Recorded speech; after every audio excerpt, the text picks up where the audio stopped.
এই রেসিপিটা বানানোর সময় আমি ভাবছিলাম যে খেতে কেমন হবে, কারণ এর আগে কখনো আমি কাঁচকলা আলু দিয়ে এরকম রেসিপি কখনো বানাইনি, খাইনি।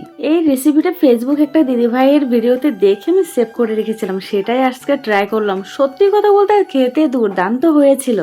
নিরামিষের দিন এরকম একটা রেসিপি থাকলে পুরো জমে যাবে। প্রথমে কাঁচকলা আলু সেদ্ধ করে নুন, লঙ্কা, জিরের গুঁড়ো, হলুদ গুঁড়ো, একটু গরম মশলার গুঁড়ো আর একটু আদা বাটা, চালের গুঁড়ো দিয়ে মেখে ছোট ছোট বল করে আমি ভেজে নেব।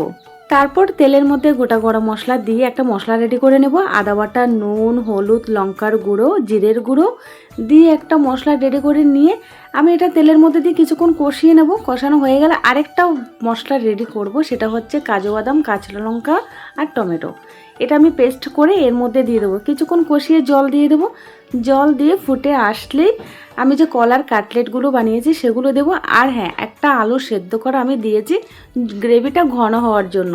লাস্টের দিকে ধনেপাতা, গরম মশলার গুঁড়ো আর একটু ঘি দিয়ে নামিয়ে নিলাম। ভিডিওটা ভালো লাগলে প্লিজ তোমরা সবাই লাইক, কমেন্ট, শেয়ার করে পাশে থেকো।